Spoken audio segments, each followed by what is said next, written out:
Olivier Grimaud, qui est donc praticien hospitalier, spécialiste des médecines d'urgence au CHU de Brest. Bon, parfait. Donc, je voulais remercier les organisateurs de m'avoir invité. Puis alors là, malheureusement, j'ai pas pu être présent ni hier ni ce matin.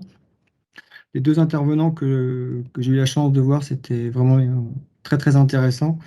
Euh, bon, c'est un très haut niveau.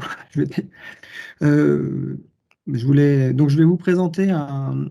On va passer en macro. On va parler de la résilience système. Et ce que je vais vous présenter, en fait, c'est le secours maritime de grande ampleur, donc la gestion sanitaire au sein de l'action État en mer, l'AEM. Et bon, c'est un énorme dossier. Et l'idée, là, c'est de vous présenter la multitude d'intervenants. Et je vais vous présenter particulièrement l'aspect qu'on peut avoir au niveau sanitaire. La slide suivante, s'il vous plaît. Donc, pour vous parler du risque, il faut d'abord que je vous présente le risque. Je vais vous parler brièvement de l'action de l'État en mer. Je vais vous parler de l'organisation maritime de la réponse, de la sécurité, donc l'ORSEC maritime avec ses 3 niveaux. Et on parle du secours maritime de grande ampleur, on est au niveau 3. Et je vais vous présenter quelque part aussi, je vais recentrer sur la chute de Brest, parce que la Bretagne étant scalaire, on est une région maritime. C'est pas pour rien que l'école navale est ici.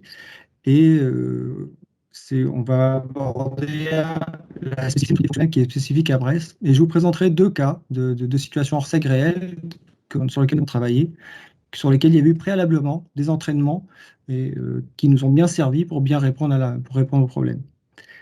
Suivant, s'il vous plaît. Donc, le risque maritime, vous le connaissez tous, hein, c'est quelque chose d'intemporel. Ça fait plusieurs années, ça fait des centaines d'années que ça existe. Je vous mets 2 cas de SNGA connus, là, que vous connaissez. Le Titanic et puis le Costa Concordia, qui était plus récent, en 2012. Bon, ça ne s'invente pas, hein, c'était un vendredi 13. L'avantage du Costa Concordia qui a éperonné, c'est qu'il était très proche des côtes, et donc du coup, les ressources autour étaient très rapides. Suivant, s'il vous plaît. Un autre risque que vous connaissez, l'amococalice, qui est là, qui est un peu chimique, et risque des côtes, avec un bateau qui s'éperonne au large de Pinmar, au large de Port-Salle, excusez-moi, avec derrière des catastrophes logiques importantes, à tel point que l'une des réponses de l'État a été de créer le rail d'Ouessant. La suivante, s'il vous plaît. Donc, comprendre le risque, ce que vous voyez là, c'est une carte maritime. Et chaque petit point que vous voyez, ce sont des bateaux autour de notre façade atlantique. On reconnaît bien le rail d'Ouessant avec qui longe l'Espagne puis le Portugal et remonte jusqu'à la pointe Bretagne. Bon, et vous comprenez rapidement que la pointe Bretagne est très exposée à la fréquence des bateaux. Suivante. En plus du risque, donc je vous mets un peu, là c'est le trafic maritime. Comme vous pouvez le voir, nous avons la chance d'avoir souvent des tempêtes dans les conditions météo avec du vent à 30 nœuds, une mer supérieure à 5, qui vont aussi augmenter le risque. On voit un trafic maritime très important parce que vous avez 120 navires chaque jour qui passent devant chez vous, 350 000 tonnes de pétrole, 10 pétroliers, des navires à gaz hein, avec des toxiques à bord. C'est une région maritime, donc la façade atlantique, c'est des manifestations nautiques, c'est le Vendée Globe, c'est Brest 2020, Brest 2024, c'est une pêche professionnelle, c'est les marins pêcheurs.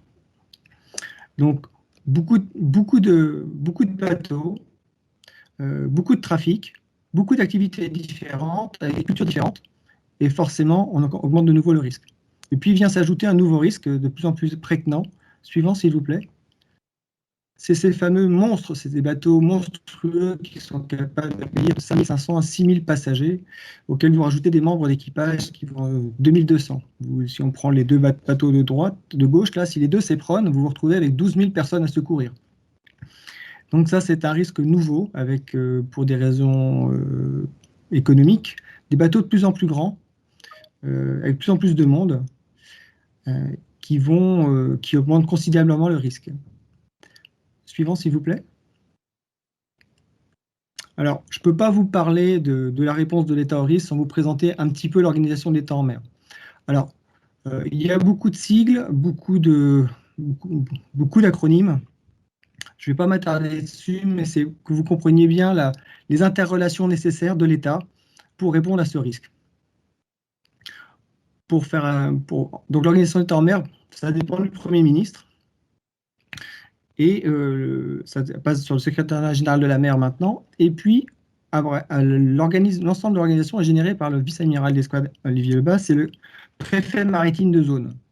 Donc c'est quelqu'un qui a l'interface, hein, puisqu'il a à la fois un rôle de commandant de la zone maritime atlantique, il a une action civilo-militaire finalement, et puisqu'il a des rôles aussi de protection de son littoral. Suivante, s'il vous plaît.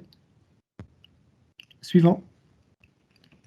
Comme vous voyez, le préfet maritime, il a géré le ministère de la mer, la marine, la sécurité civile, la SNSM, qui pourtant ne sont pas des organismes militaires, la douane, il va avoir aussi la gendarmerie, et il travaille de façon conjointe avec le préfet de région qui va coordonner les actions à la façade, parce que toute affaire en mer se termine à terre.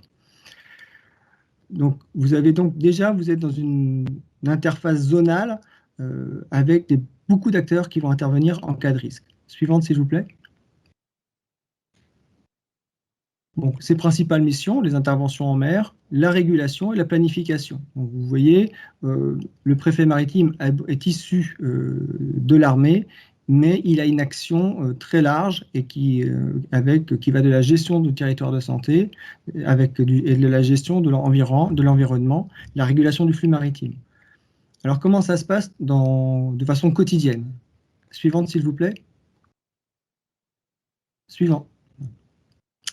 Donc, la réponse au risque, elle est réévaluée régulièrement, tous les 5 ans.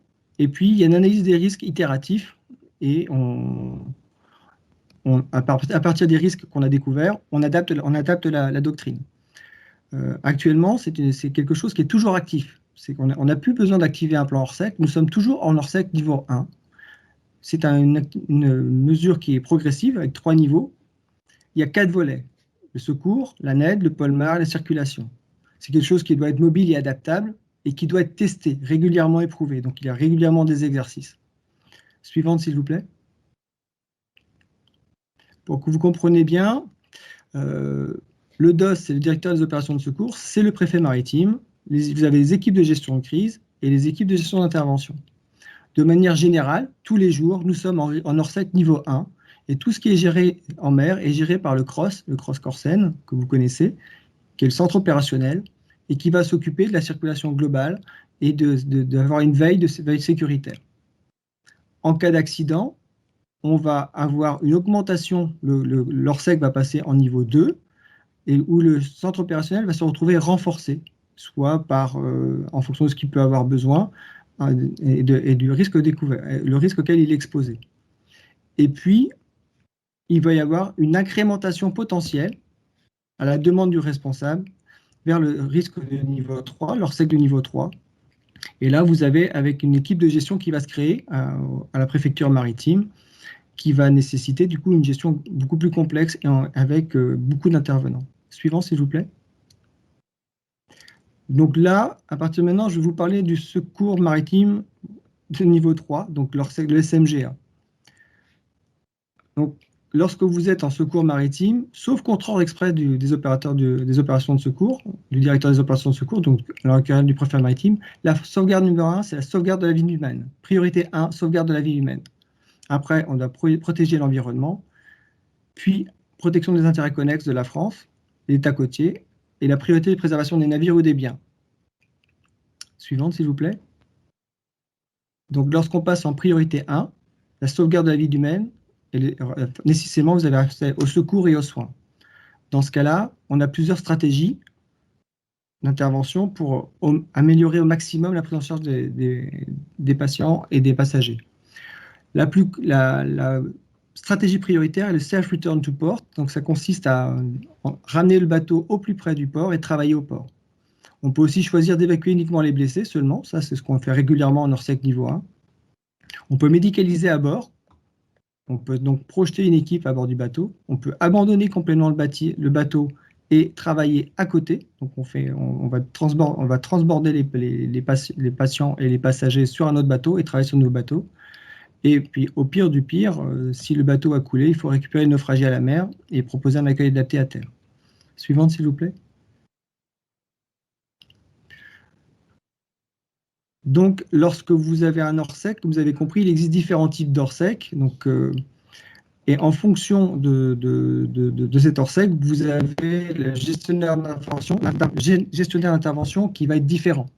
Lorsqu'on est sur une recherche et sauvetage, c'est le CROSS qui va prendre la main. Lorsque vous avez un navire en difficulté, vous avez le CROSS ou le COM. Le COM, vous savez, c'est le commandant d'opération militaire, qui lui va aussi intervenir sur un navire en difficulté. Pour l'antipollution, c'est le COM. Et pour une circulation perturbée, c'est spécifiquement au CROSS. Suivante, s'il vous plaît. Suivant. Là, c'est un petit schéma pour vous présenter les interconnexions qui vont se créer en cas d'orsec niveau 3. Donc, tout ça, ça doit être coordonné. Les gens doivent se connaître, travailler de façon conjointe. Et effectivement, s'il n'y a pas l'entraînement et de connaissance de chacun des travails de l'autre, on va vers des dysfonctions qui sont régulièrement éprouvées. Je vous ai mis donc l'orsec sanitaire qui est sur la droite. Donc à partir de maintenant, on va se concentrer sur cet aspect-là, sur l'orsec sanitaire. Suivante, s'il vous plaît. Donc comme vous pouvez le voir, dans l'orsec sanitaire, l'un des éléments importants, le gestionnaire des interventions compétent, c'est le CROSS. Donc, je fais une petite digression sur le CROSS, parce que je ne sais pas si tout le monde est au courant. Donc, on va passer à parler un petit peu du CROSS. Le CROSS, s'il vous plaît, suivant. Donc, le CROSS, c'est un organisme, c'est le Centre régional d'opérations de sauvetage en mer, les CROSS. Donc, en fait, au niveau international, toute l'aide médicale en mer est régie par des conventions internationales. Et au niveau international, le CROSS joue le rôle de MRCC. Il est sous la responsabilité du préfet maritime de zone, et souvent le préfet maritime, de façon constante et régulière, délègue ses responsabilités au CROSS de façon usuelle. Ses principaux rôles sont sauver, surveiller, informer et protéger. Donc, 24 heures sur 24 et 7 jours sur 7. Suivante, s'il vous plaît. Donc, le CROSS, pour assurer sa mission, il a accès à tous les moyens d'État. Il peut utiliser les navires de la Marine nationale, les affaires maritimes, les douanes, la gendarmerie. Il peut s'appuyer sur les pompiers, il peut s'appuyer sur des hélicoptères et des avions civils. Il peut détourner des bateaux civils. Il peut utiliser des moyens privés, la SNSM, des pêcheurs. Enfin, il a accès à tous les moyens. Et en gros, c'est un cerveau qui peut aller piocher dans tous les outils disponibles en mer. Suivant, s'il vous plaît. Donc, pour vous situer un petit peu comment ça se passe, au niveau, sur notre zone, la zone française, vous avez 6 crosses métropolitains. Donc, vous avez Griné, vous avez le cross du Havre, Corsen, Etel, et puis la Garde à Toulon, et puis vous avez le sous-cross de la Corse. Avec l'ensemble de ces crosses assure la sécurité de notre façade maritime métropolitaine. Suivant. Suivante, s'il vous plaît. Lorsqu'on bascule dans une réponse avec une gestion sanitaire, il va falloir intervenir l'environnement médico-soignant, et à ce moment-là, le CROSS va s'appuyer sur le SAMU de coordination médicale maritime. Le SAMU de coordination médicale maritime, son rôle, c'est à la fois de coordonner les équipes de soins qui vont être projetées à bord des bateaux, ce sont les SMUR maritimes, de fournir de la logistique à ces équipes en proposant un lot de catastrophes maritimes, et d'organiser la jonction avec l'interface terre-mer avec les autres, avec les SAMU terrestres, qui vont être soit départementaux, soit zonaux. Suivant, s'il vous plaît. Suivant. Pour les SAMU de coordination maritime, vous en avez 4. Donc, c'est en gros ce qu'on a expliqué. Ça active les SMUR maritimes, ça fournit la logistique et ça coordonne les SAMU côtiers. À la différence des SAMU terrestres, le SAMU maritime travaille de façon extrêmement conjointe avec le CROSS. Il est fondamental d'avoir un rapport privilégié. Le SAMU maritime va fournir l'équipe, mais c'est le CROSS qui va fournir le vecteur. Donc le vecteur, c'est le moyen qui permet d'aller rejoindre la situation de crise. Même si on est en sanitaire, le CROSS décidera toujours comment on y va. On ne peut pas imposer d'aller très vite si on le juge d'un point de vue sanitaire qu'il faut aller très vite, mais que le CROSS nous dit bah non, c'est pas possible. La mer ne le permet pas, j'ai pas les matériels nécessaires, c'est dangereux pour vous, on n'ira pas. Suivant, s'il vous plaît. Donc, je vous ai replacé la même carte avec les différents SCMM. Comme vous pouvez le voir, les SCMM sont rattachés à différents CROSS. Et on a un partenariat constant et permanent avec nos partenaires du CROSS Corsen pour Brest. Suivant. Bon. Qu'est-ce qui va se passer? Lorsque vous passez en orsec maritime de niveau 3, les SCMM vont modifier leur fonctionnement et projeter finalement un officier de liaison vers les structures. Donc, il y a l'un des médecins du SCMM qui va se projeter en niveau 2 au niveau du CROSS Corsen, en niveau 3 au sein de la préfecture maritime pour jouer à la fois un rôle de médecin conseil qui va coordonner les SMUR maritimes qui vont être déclenchés, et puis il va permettre de faire l'interface entre la gestion terre-mer avec les SAMU zonaux. Le SCMM va en plus fournir ce qu'on appelle un DSM mer.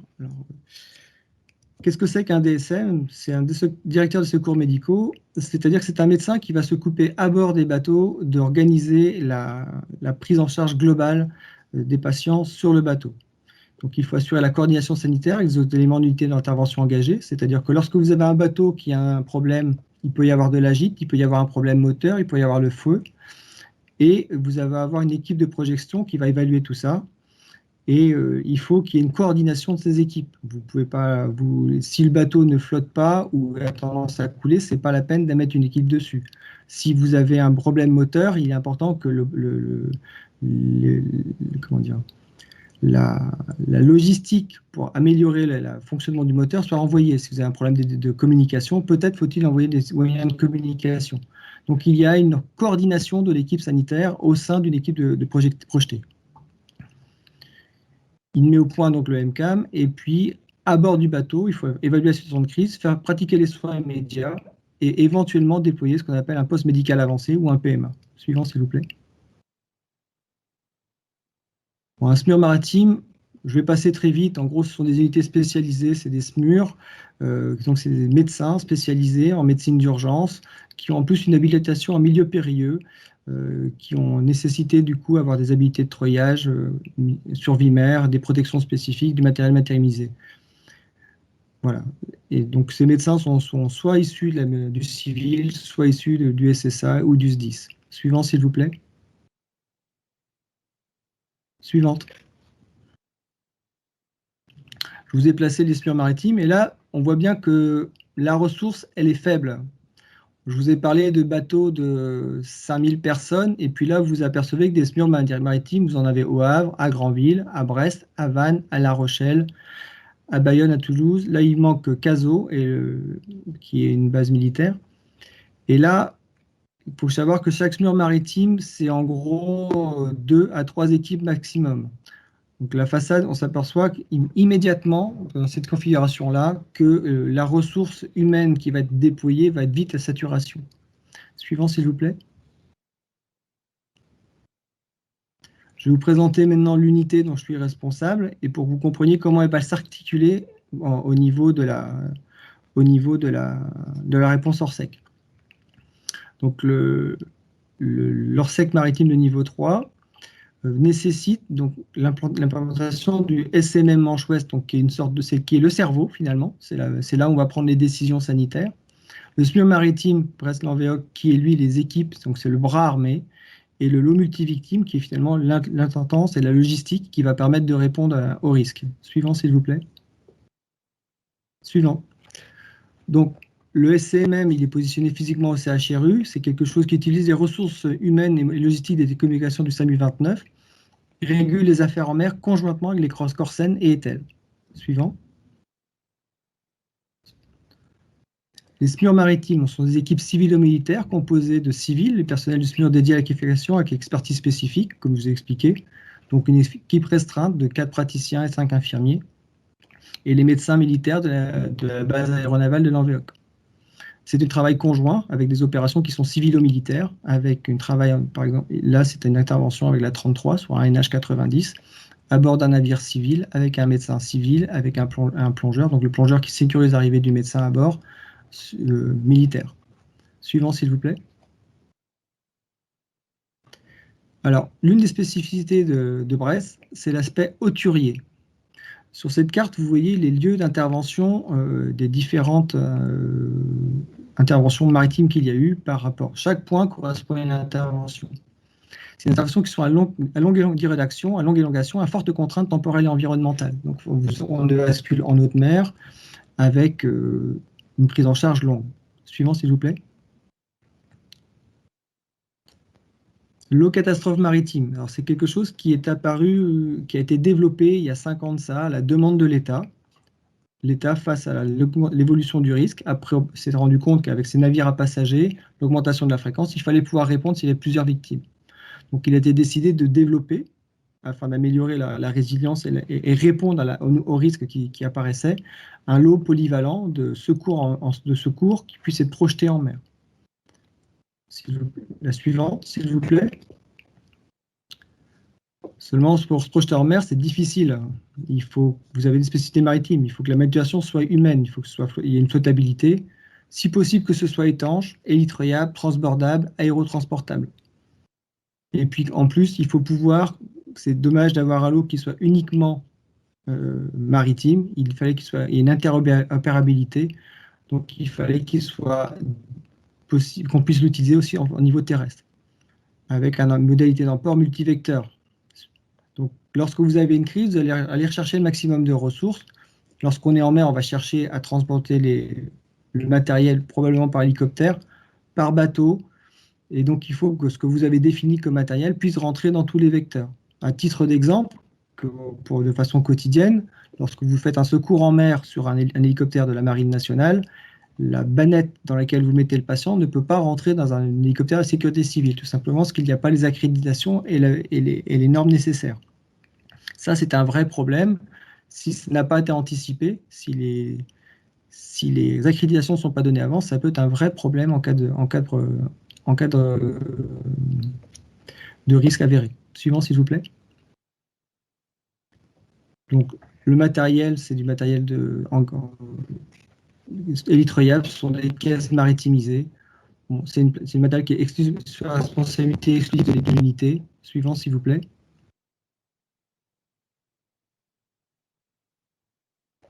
En gros, ce qui a été nécessaire, c'est qu'on a décidé de modifier la prise en charge habituelle et on est parti sur un système de mal élémentaire qui nous permet finalement d'incrémenter la ressource en fonction de ce qu'on va retrouver en face.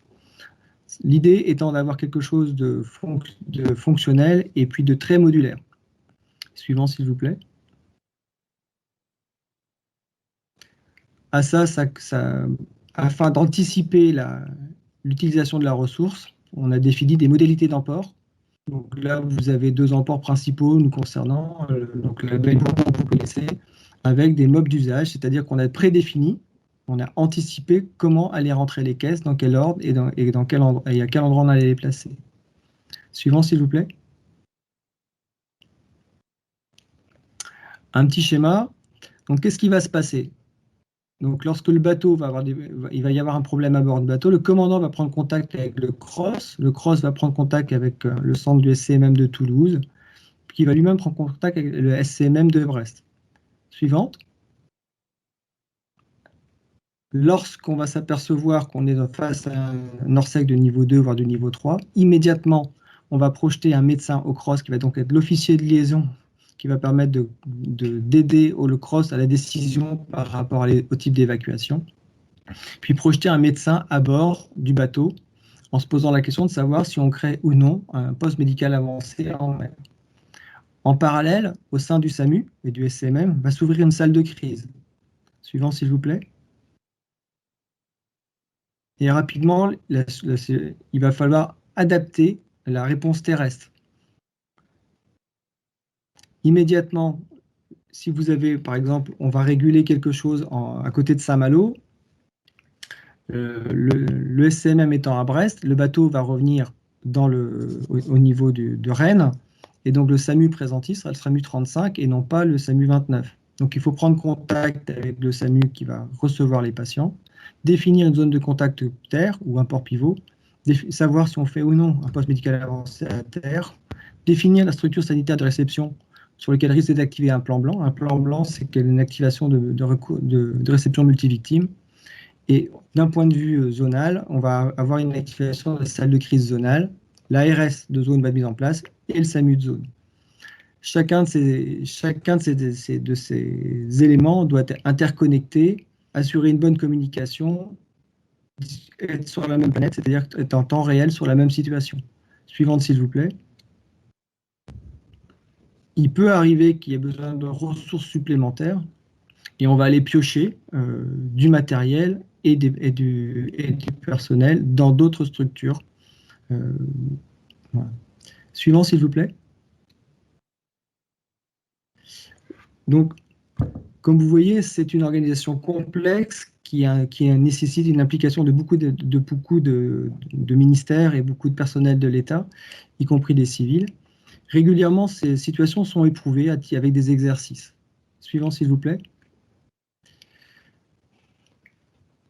Donc, nous avons des exercices où, en 2018, par exemple, on a fait une tentative de créer un PMA-mer, c'est-à-dire de développer au sein d'un bateau, à côté d'un bateau en danger, parce qu'on a un transbordement pour amener les équipes à bord pour soigner les patients sur d'autres bateaux.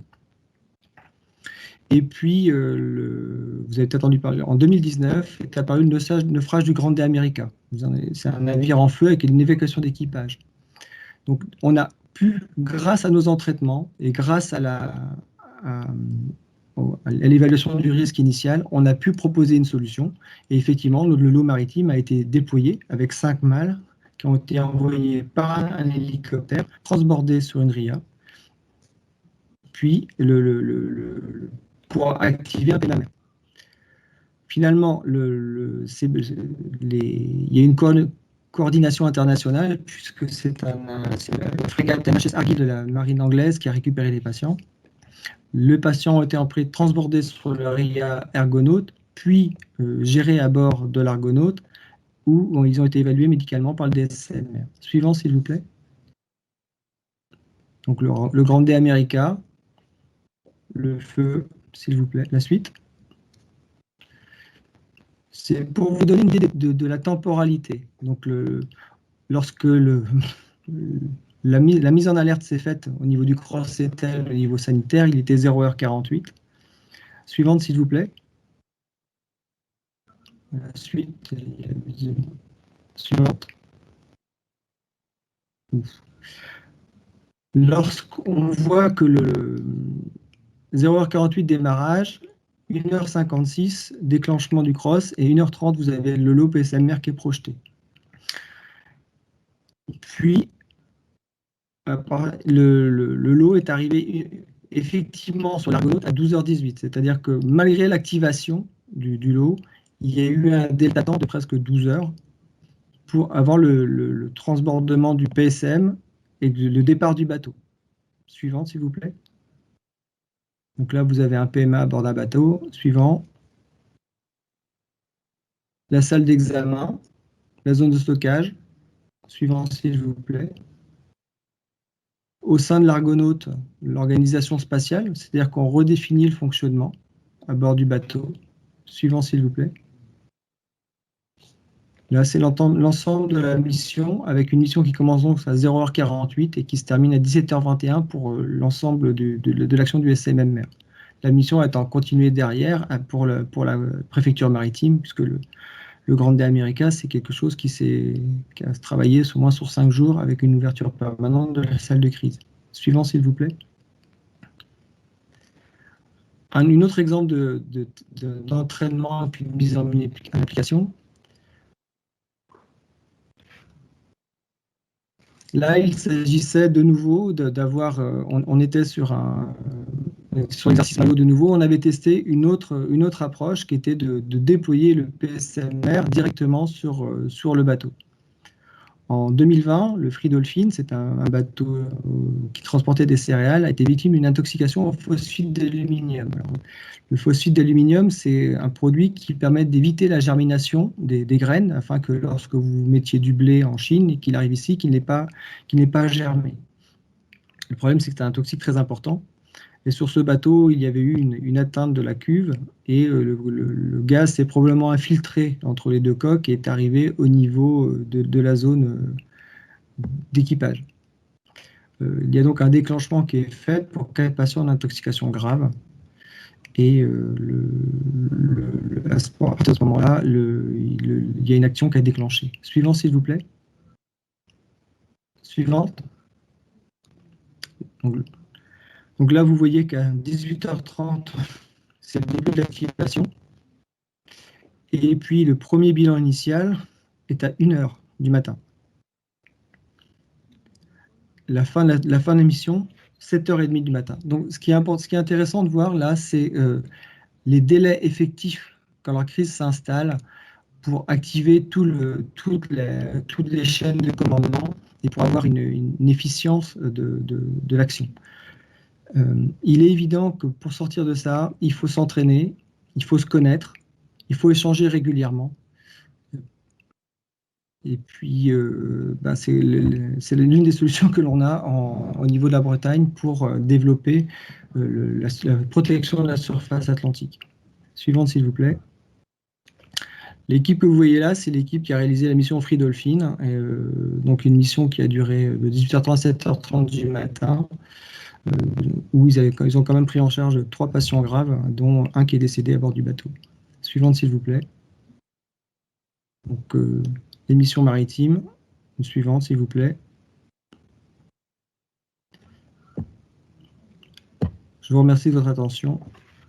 Excusez-moi pour la fatigue. Bon.